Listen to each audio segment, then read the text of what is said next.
ముఖ్యంగా నీ dress sense చాలా బాగుంది. దయచేసి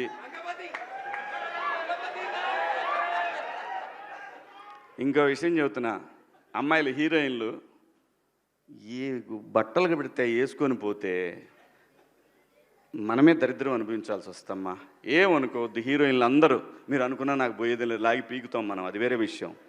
కానీ మీ అందం చీరలోనో మీ అందం నిండుగా కప్పుకునే బట్టల్లోనే ఉంటుంది తప్పితే సామాను కనపడే దాంట్లో ఏముండదమ్మా.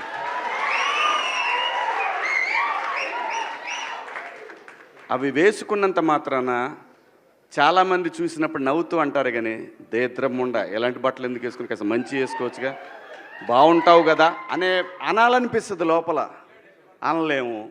అంటే మళ్ళీ నేను స్త్రీ స్వాతంత్రం లేదా స్వేచ్ఛ లేదు. స్త్రీ అంటే ప్రకృతి, ఎంత అందంగా ఉంటే అంత గౌరవం పెరిగిద్ది. ఈ ప్రకృతి అద్భుతంగా ఉంటుంది. అలాగే స్త్రీ మా అమ్మ చక్కగా ఎప్పటికీ గుండెల్లో కనపడతా ఉంటుంది, ఒక సావిత్రమ్మ కానీ ఒక సౌందర్య కానీ. అలాగే ఈ జనరేషన్లో ఇంకా చాలామంది, రష్మిక, చాలామంది అమ్మాయిలు ఉన్నారు. వీళ్ళందరూ ఇంపాక్ట్ క్రియేట్ చేశారు కాబట్టి అమ్మటే చెప్పగలుగుతున్నాం. గ్లామర్ అనేది ఒక దశ వరకే ఉండాలా, ఇంతవరకు ఉంటే పర్లా, అది ఇక్కడికి రాకూడదు. నేనేవాళ్ళే కానీ చెప్పడానికి మళ్ళీ అందరు రేపు పొద్దున పెద్ద పెద్ద వాళ్ళంతా బయలుదేరతారు, మాకు స్వేచ్ఛ లేదు. స్వేచ్ఛ అనేది అదృష్టం. ఆ స్వేచ్ఛని కోల్పోవద్దు.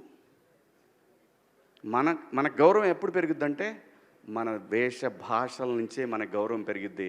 అందులో ప్రపంచ వేదికల మీదైనా సరే చీర కట్టుకున్న వాళ్ళకే విశ్వసుందర కిరీటాలు వచ్చినాయి. Thank you so much.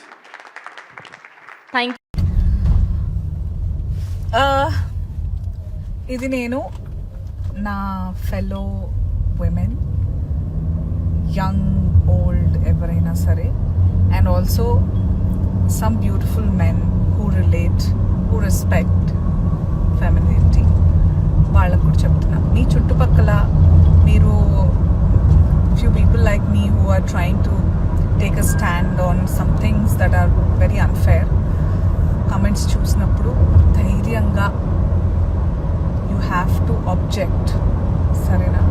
ఇప్పుడు నేను I'm watching certain messages, ఏంటండి ఇప్పుడు ఒపీనియన్స్ ఉండొచ్చు, ఆయనకి నచ్చకపోతే ఆయన వేసుకోవద్దు, ఆమెకి నచ్చకపోతే ఆమె వేసుకోవద్దు, అంతే తప్ప మీరు ఇలాగే వేసుకోవాలి, మీరు ఇలాగే తినాలి, it's all personal, you can't.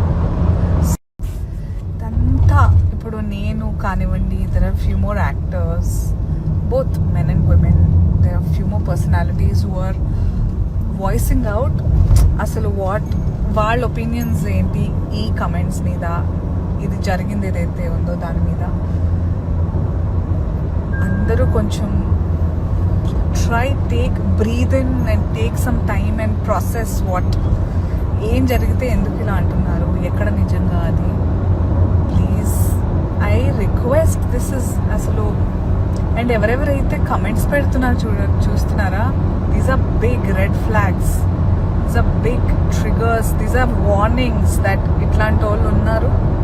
And అలాంటి వాళ్ళు తర్వాత దేనికైనా ఆగరు. మొక్కై వంగునది మానే వంగదు, ప్లీజ్ రిమెంబర్. సో నేనేం చెప్తున్నానంటే, మీరు ఒపీనియన్స్ చెప్పచ్చు, all of us are entitled to give opinions, but how can you support someone? Maybe మీరు కూడా అంత ఆర్థడాక్స్ ఆర్ కన్జర్వేటివ్ ఉండొచ్చు, మీ కండిషనింగ్ అప్బ్రింగింగ్ అలా ఉండొచ్చు. You are still taking time to adjust to the changing times. I respect all of that, all your opinions, but using those words, సామాన్లు, unbelievable that you're supporting. ఎక్కడికి వెళ్తున్నారు, మీరెక్కడికి వెళ్తున్నారు? Please put your foot down. All you women, men, girls, boys, manandaram coexist cheyali, live and let live undali. You guys are confused. Please read what I posted twice, thrice, 4 times. Translate into any language you want, but understand.